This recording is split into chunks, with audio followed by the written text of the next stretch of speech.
Before I get to speak about the actual battle system, I think it's necessary first to say a few words about the overall scaling of the scenario.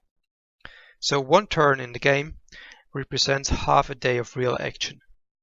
The scenario has 24 turns, which accordingly translates into 12 days of action. Now, what were my reasons for this choice? To be honest, it's really a compromise. Like 99% of all war games out there, also Wars Across the World has a slight issue here, which is the lack of a system for information or command delay. If you think about it from a realism point of view, you can distinguish between two situations. Situation 1, if two opposing armies were operating very close to each other, they usually had some idea of what the other army was doing, and information would travel very fast, and thus reaction would be very quick. Let's say Frederick's army is camping at a distance of 7 kilometers to the Austrian army. Well, in this case, Frederick would not wait until the next day if he was aware that the enemy army was moving away, but rather he would mobilize his own forces immediately and start following them. So in this case, half a day reaction interval would be quite adequate. However, situation 2, what happens if two armies were operating very far away from each other? In this case, information only travels at the speed of a horse. And so here we would need a much larger reaction interval. I think that the basic problem here is that most games conceptualize the player as a kind of super brain that hovers over the battlefield or area of operation. A super brain that receives all information instantly and can make units react instantly by the simple click of a mouse, even if the units are hundreds of kilometers away. There are actually very few games out there that really try to tackle this issue. For example, you could mention Wars Across the Danube or the Scourge of War series. At the same time, I think it's easy to understand why so few games go that way. The first step towards a simulation experience would be to represent the player not as that kind of super brain, but rather as an agent on the actual map. So locating the player as an agent in time and in space. However, this implicates various problems for game design. Now, if the player cannot be everywhere all the time, then he would need to depend on other agents, sub-commanders, which would need to be controlled by the artificial intelligence. And here we run into various problems, as the player would need to understand how exactly the AI works and reacts, and would be very prone to feeling a certain lack of power or control, which is very bad for any game. And so in the end, games would not be decided by the actions of one super brain, but rather by the interactions of many smaller brains, with all the friction that comes with that. Alright, so my next consideration was movement speed, if you will. So I asked myself, how many regions should a standard infantry unit be allowed to move each turn, that is, per half day? It's really a matter of not going for too fast, but not going for too slow either. If you go for only one region per turn, then you cannot implement movement penalties and have no freedom to portray smaller differences and gradations in movement speed. If you go for more than 2 regions, however, then the game will get very unpredictable and chaotic. Any additional region multiplies movement options for your opponent, and it will be much easier for him to evade your forces. So you can see that it is very hard to predict the movement of your enemy, and you'll see that it will be very hard for you to cut off your opponent and stop him from dancing around. So in the end I decided that 2 regions is just perfect for me. So now that I knew my reaction intervals, half a day, and also how many regions a unit would travel each turn, 2 regions, I naturally ended up with a diameter for my regions of about 10 kilometers. So what you can see on this map are regions that have a diameter of roughly 10 kilometers. So I reckon that the unit would travel about 20 kilometers per half day, which is quite a lot, but well, it works. And divided that by 2 because I wanted a unit to move 2 regions per turn. The last point I want to mention about scale is the actual units. What kind of historical formation does a unit of infantry or cavalry in the game actually represent? If you are familiar with 18th century warfare, you probably know that the basic maneuver element for infantry was the battalion, and for cavalry it was the regiment. And each infantry regiment would typically consist of 2 battalions for campaign or battle, whereas a cavalry regiment would be composed of 5 squadrons of 2 companies each. Now, going for this historical setup proved to be rather impractical for several reasons, one of the more important ones being the load of micromanagement it brings.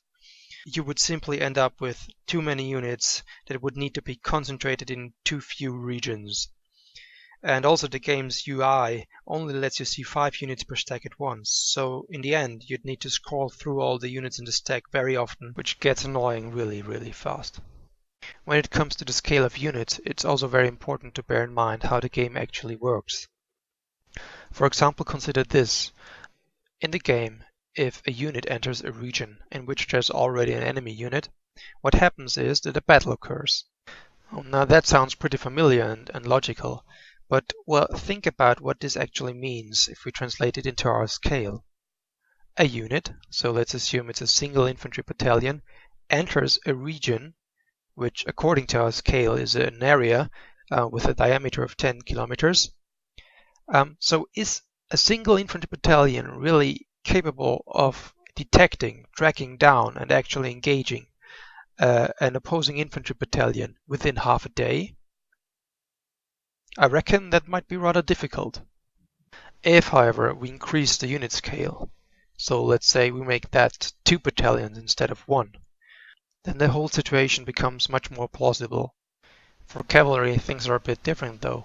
Even small units of cavalry have a relatively easy time to cover large areas. So I think that region coverage, if you want to call it that, is an important aspect here. Apart from micromanagement issues and region coverage, there are also other factors that come into play when we talk about unit scale, as several aspects of the game mechanics are directly related to the overall number of units in the game. I don't really want to mention them here in detail because it would bore you. I think it's enough to tell you my results, so I ended up with 2 battalions, that is 1 regiment for an infantry unit, and 1 regiment, which is 5 squadrons or 10 companies, for each cavalry regiment. As this is a deviation from the historical setting, I had to make some compromises, of course, especially when it comes to the setup of the troops. So, for example, I had to shift some battalions here and there, and in some places only 1 battalion of a regiment was present, whereas in the game you get the whole regiment, etc. But it's not really a deal breaker. Okay, so now without further ado we can start talking about the actual interesting stuff, the battle system. One of my pet peeves is small war and detachment warfare in the 18th century. When people hear 18th century warfare, they typically think of large, inflexible, slow-moving armies that engage each other in rigid line formations. What they usually not think of are all the swarms of light troops, of advance and rear guards that surrounded and screened the main armies. What they do not think of are the flying corps that unsettled and endangered supply convoys and smaller magazines. What they do not think of is the importance of field bakeries, ship mills and other assets that were central for army maintenance, and the importance of meadows, or rather denying them to your enemy, so that he would run into troubles sustaining his own cavalry. So my point is that there's really more to 18th century warfare than what many people might think. The overall picture that many people have in mind is informed by movies which are only interested in big battle scenes, and in addition often show warfare in North America, which was quite different from warfare in mainland Europe. So in order to get a better picture, you really need to dig into detailed reports and narrations of individual campaigns. When it comes to the War of the Austrian Succession and the Battle of Mollwitz in particular, and also the 7 Years' War, Most of these narrations are unfortunately quite outdated, so most of them have been written or compiled around 1900, and also they are written in German. However, there's one important source, parts of which got recently translated from French into English, which is the Journal of Horace St. Paul. He was aide-de-camp to two very important Austrian generals, Feldmarschall Braun and Charles of Lorraine. And so he was in the general staff and actually noted down day by day what was happening. So it's a very close look at what generals were doing, mostly drawing up marching orders. Part of his journal has been translated by Neil Coxwell now, and the title is Lobbositz zu Leuten, Horace St. Paul and the Campaigns of the Austrian Army in the 7 Years' War, 1756-57. So if you're interested, check that out. So my main goal for designing this scenario was to capture all the minor actions and skirmishes that were much more common than large battles. And this should also shed new light on unit types that are treated rather stepmotherly by most wargames. Hussars, dragoons, and partly even grenadiers. So these were relatively light, fast-moving troops that typically made up the detachments and flying columns that I'm talking about. And these troop types had great operational, not just tactical use. Now, this goal to give small war its proper role can basically be boiled down to two requirements. The first one is to give the player an actual reason to form flying columns and detachments. So we need to give the player a reason to split up his forces. And the second requirement would be to ensure that the battle system itself can deal with both large battles as well as minor skirmishes. Now, I'm not going to talk too much about the first requirement, as things get very complicated here very quickly. You can work with how supply works, you can increase the appeal of defensive positions so that even fewer units can actually hold them effectively. And one point I'd like to address specifically is delaying and slowing down enemy armies or stacks. So in the game, if a stack enters a battle, it loses all its movement for the remainder of its turn. So by placing troops adjacent to your opponent's army, you can actually force it into battle and slow it down. So in fact, with a single of your units, you can slow down the enemy's army from 2 regions to just 1. So what can you actually do to prevent that from happening? I mean, there are enemy light troops swarming all around your army, constantly forcing it into battle formation, preventing it from marching in columns, putting a lot of stress on it. Well, for example, you could form an advance guard or form a screen of the light troops of your own. So basically you would form a stack that swipes away all the delaying units that your enemy sends in order to preserve the speed of your main army. And for this very reason, the unit types that were typically used for such tasks, which is dragoons, hussars and grenadiers, come with a special ability, break through. So they can actually engage in battle, push aside the enemy delaying units, and then still move on. So these units do not lose any speed, even if they engage in battle. Now, to give you an example, let's take a look at this clip here. So the Prussian main army is here in Jägerndorf, and the Austrians have placed 2 units adjacent to our main army here in the north, in Troppelwitz and Leobschitz. And this is quite a problem for us as we want to move north towards Neisse. So what we can do is either to move around the opponent, which will of course carry us off course, or if we want to go directly towards Neisse, then we have to engage in battle, and our movement will be slowed down to just 1 region. So we will either stop in Troppelwitz or in Leobschitz. Now let's just try to plan it out. So let's say we move through Leobschitz. So a battle occurs here. The Austrians have placed a single hussar party unit here to delay us. So we're not going to look at any details of the battle, just play it out quickly. And of course we have no problem to sweep the enemy unit aside.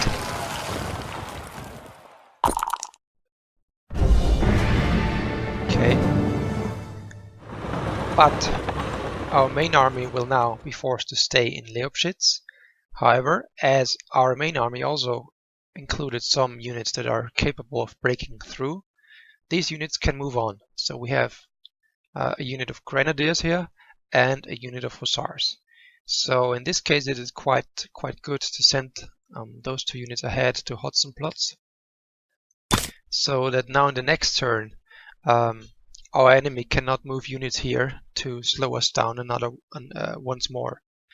Unless, of course, the enemy manages to concentrate a force that is large enough to defeat our advance guard.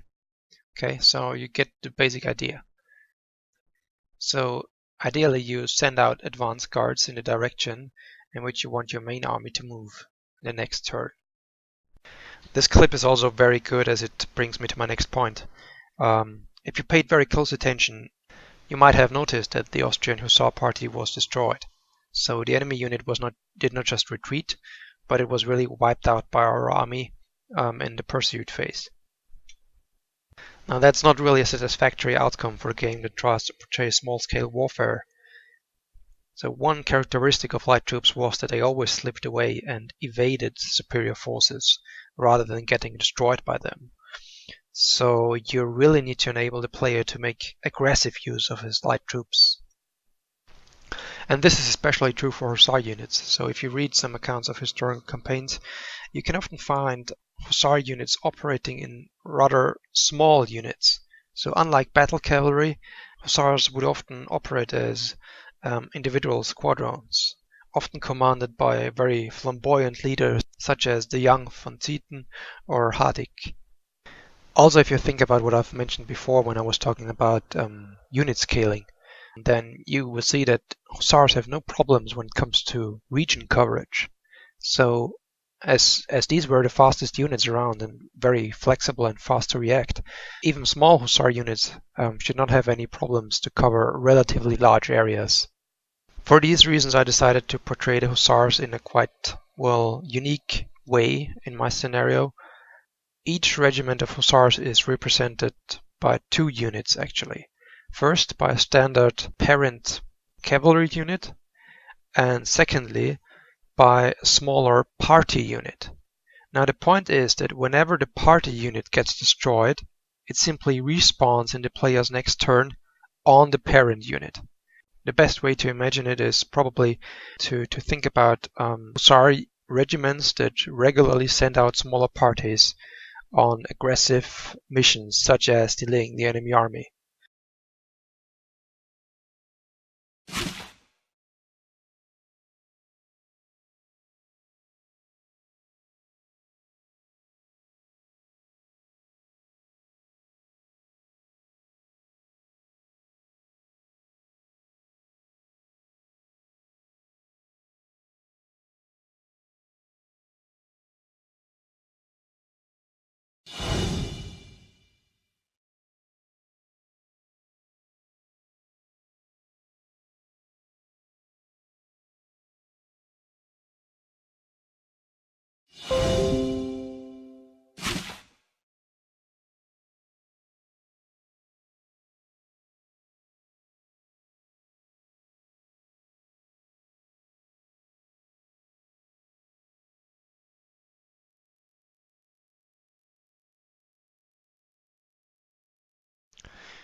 Alright, so I've set up a small situation here for a battle, and let's just initiate it. So it will be the Burgundians versus the Swiss. Alright. Now, for now, let's just skip the card phase. We'll just deal with the basics here. Alright. The first thing you should notice is that each side gets a morale value up here and here. Now, how to calculate this? You take the arithmetic mean of all the morale values of all the units of a side. So in this case, the morale values are shown in the top right corner of the unit counters. So you got 2, 2, 2, 2, 2, 3, and more 2 and 3. So I guess that the average would be somewhere 2 point something. Not quite. It's not rounded up to 3. And then you add the morale value of the leader. So you got 2 point something plus 1. For 3 point something, which is rounded down to give you the final result of 3. The same is true for the other side. So here you get a flat value of it's 2, plus 1 is also 3, okay? Also, the game handles several kinds of bonuses and maluses here. I'm only going to talk about that later on. For now, let's just skip it. So the things that are written here influence the combat values of all the units. The combat values are in the lower left corner of the unit counters. So you see here that the Burgundians get a big malus. This is why they have very low combat values, which are shown in red. Anyway, so the first round of battle starts now, and what happens is that each unit gets to roll one 10-sided die. So the values of the die are numbered from 0 to 9, not from 1 to 10. That's something to remember. Moreover, if the roll is exactly equal to the combat value, then you will score a panic, and it will the roll will be shown in yellow. If you roll lower, then you will score a casualty, and the number will be shown in green. If it's a miss, it is shown in red. And another thing to remember is that all dice are rolled simultaneously, so you cannot knock out an opponent's unit before it can strike back. It's all simultaneously. Now let's just go ahead and see how it plays out.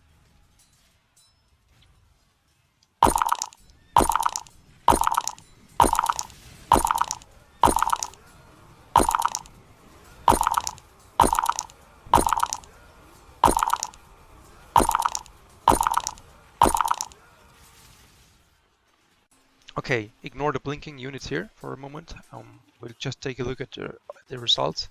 So you can see that all the Burgundian units have missed. It's not really surprising given they had such low combat values. The Swiss scored 2 panics, shown in yellow. So you can see that the rolls here are equal to the combat value of the units, 3, 3, 3, 3. And they have scored 2 casualties. So in this case, the roll is lower than the combat value of the unit. Now what happens is that the casualties and panics that each side has inflicted are added up. So example, for the Burgundians, you can see that they have suffered a total of 2 panics and 2 casualties. Now the first thing that gets resolved is panics. So for each panic inflicted on your army, you need to remove one of your units. So the unit you choose will be treated as having retreated. You can choose any of your units with one restriction, namely you have to remove units with the lower morale before you can remove units with a higher morale. So now in this case you can choose any of your 4 units because they all have the same morale.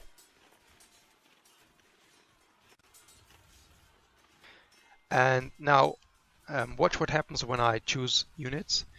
So the number of panics will be reduced by 1. However, the morale will also be reduced by 1. So let's just pick, I don't know, the knights. Take a look here, and let's say I take the crossbowman. All right. Now, after each side has resolved their panics, casualties are treated. So for each casualty your army suffers, you need to assign 1 hit point loss to one of your units. In this case, you can choose freely, so there's no restriction here. You can choose any unit which is still in the battlefield.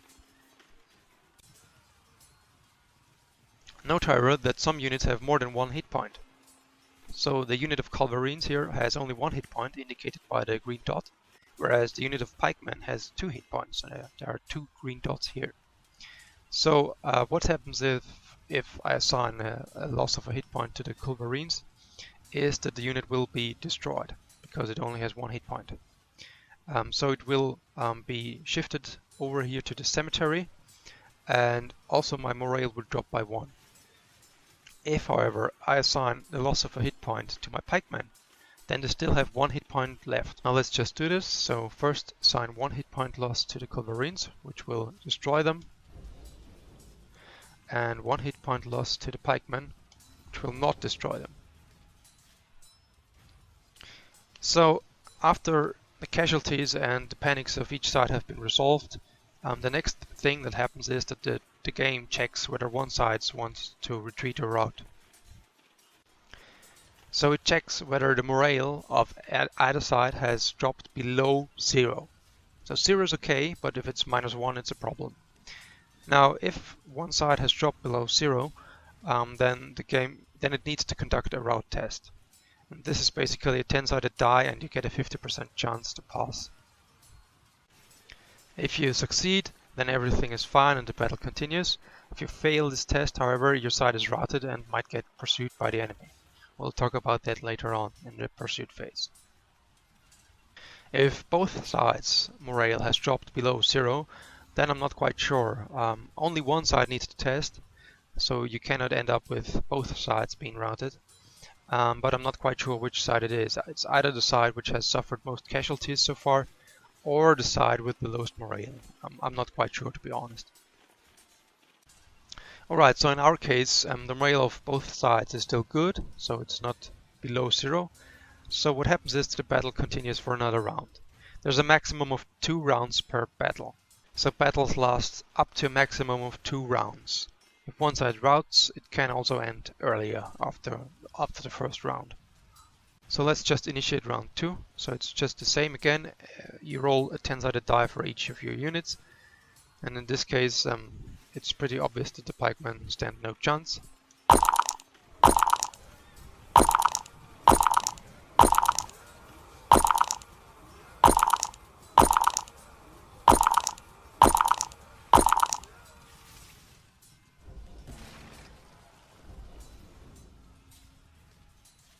Okay, so what has happened here? Well, the Swiss inflicted 4 casualties in total. Now, as I only had 1 unit left here, and it only had 1 hit point, the game automatically assigned the loss of hit points and destroyed the unit. Now, as the unit of pikemen was my last unit on the battlefield and got destroyed, the game automatically triggered a pursuit round. So if one side has no units left on the battlefield itself, there's automatically a rout and a pursuit. So in this case, the game didn't really conduct a routing test, but the rout was automatic.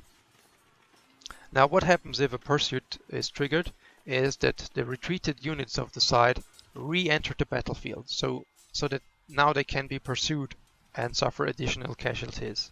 And now during a pursuit phase, all units that are capable of pursuing, so it's mostly just cavalry, in this case the knights here, get an extra phase. And also they usually get a bonus on their combat value.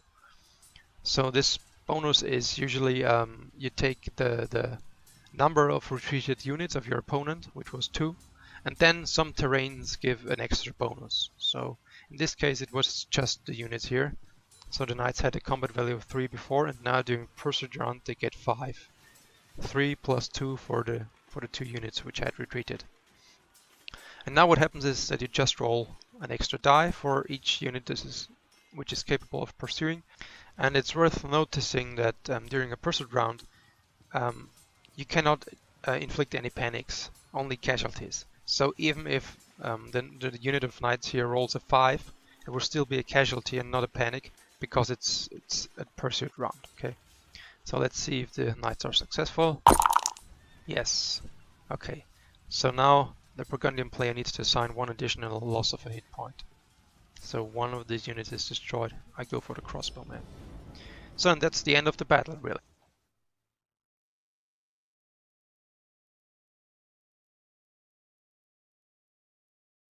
Alright, so now that you understand the basics of the battle system in Wars Across the World, I can present to you the way I've set up the stats of all the different unit types that are in my scenario. Let me start with one general remark. You can see that I've differentiated the troop types based on whether they inflict shock damage or ordinary damage. So all unit types except for ordinary infantry inflict shock damage.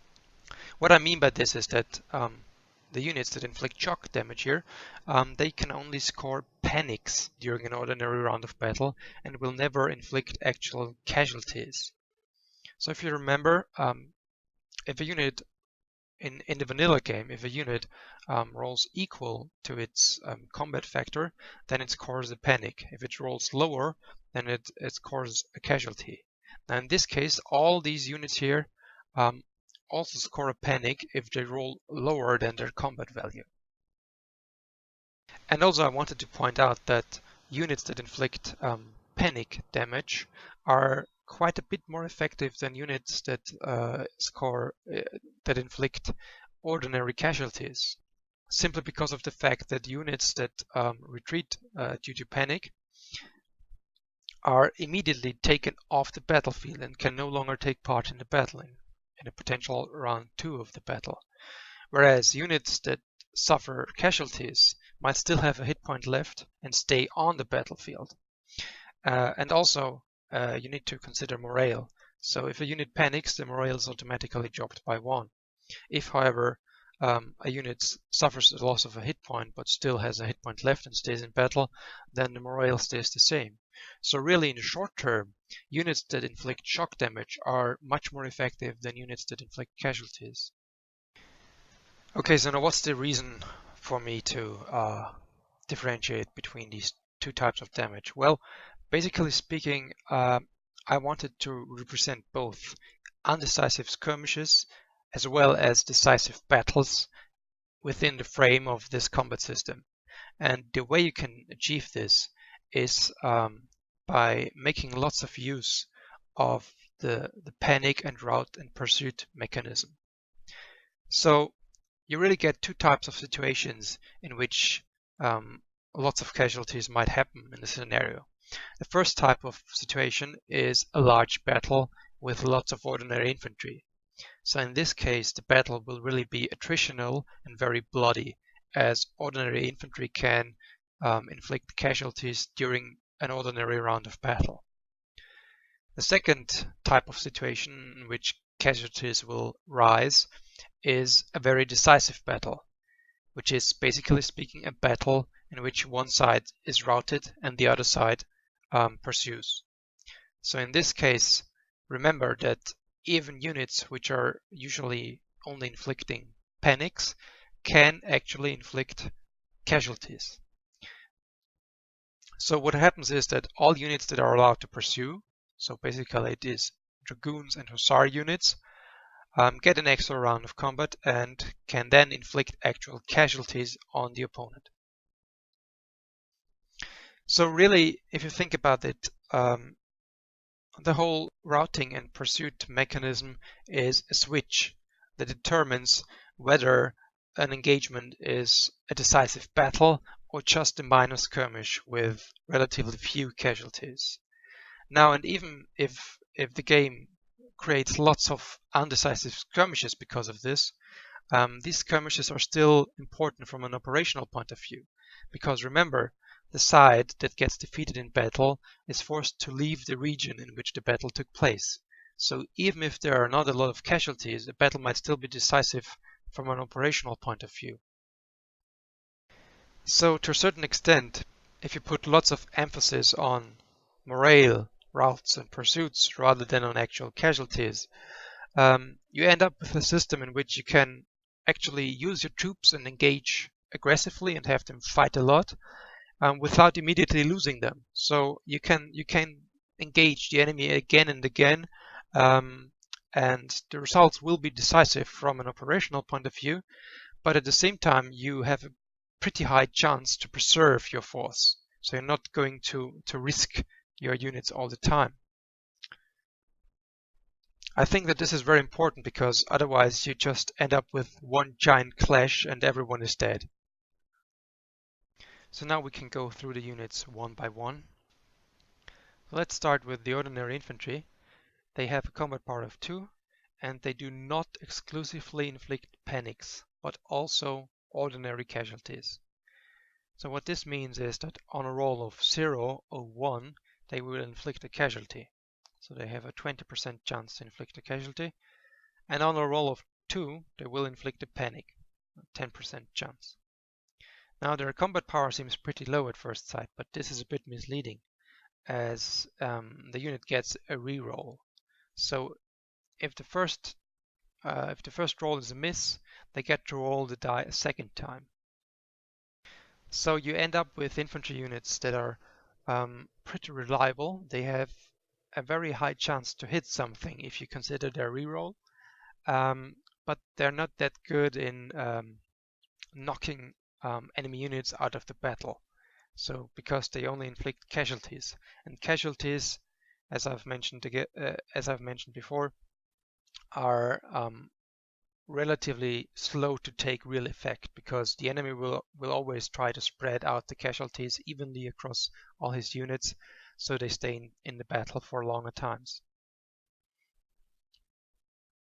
Also, they cannot pursue for obvious reasons, so they're not really good when it comes to exploiting a success.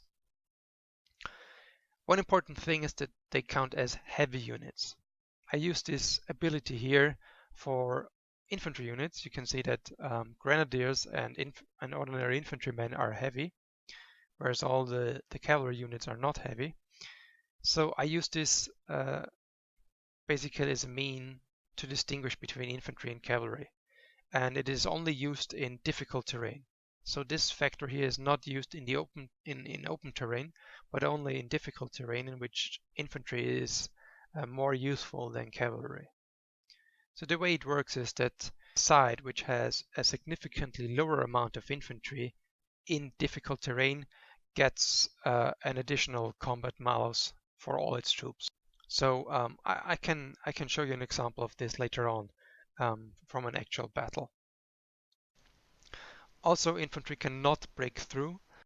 I will talk about this later on when I talk about some operational aspects.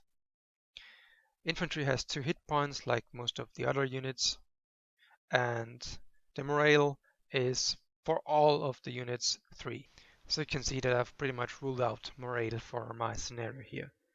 I don't really need it, and it leads to lots of problems if you use units of a different scale. So Hussar, for example, you get Hussar units and Hussar parties in the game, and the game would weigh a large unit in the same way as a small unit. So this leads to lots of problems. I don't really want to talk about that here in detail, but let's just say I've ruled it out because I don't really need it. The next type of units are grenadiers, which are very similar to ordinary infantry, as you can see.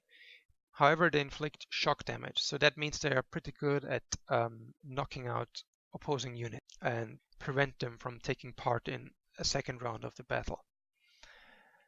And also, they can break through, which is again something that I will talk about later on. The next type of unit are cuirassiers.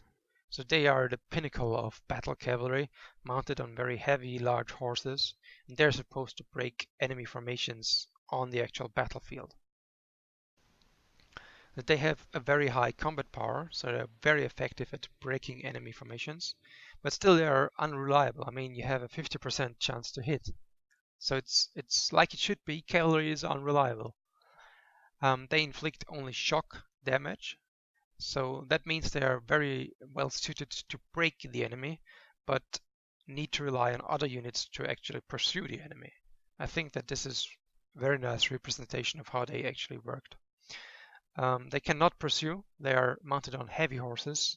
They are supposed to keep up their cohesion and formation at all times, and they're not used operationally for a pursuit. This is the task of lighter cavalry, like dragoons and hussars. They're not heavy because they're, well, cavalry, and are not that useful in difficult terrain. And also they cannot break through, so they're not very flexible in terms operationally speaking. The next unit type are the dragoons.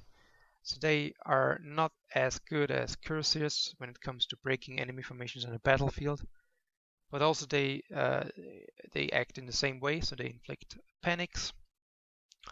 But they can pursue, so they're more flexible and can pursue a retreating enemy.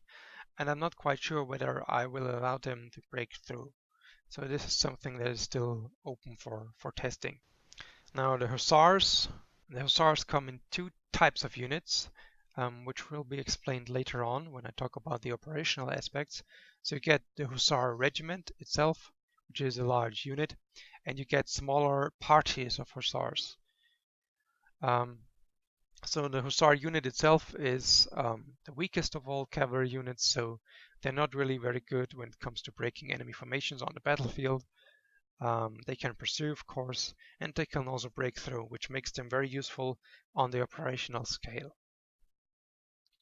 And keep in mind that even though Dragoons and Hussars have a relatively low combat power, they are still very effective in the pursuit phase, because in the pursuit phase you usually get a bonus on your combat value depending on the number of enemy units that have panicked, and also depending on the terrain. So in open terrain you will get a pretty low, so Dragoons and Hussars will be extremely effective in a pursuit phase.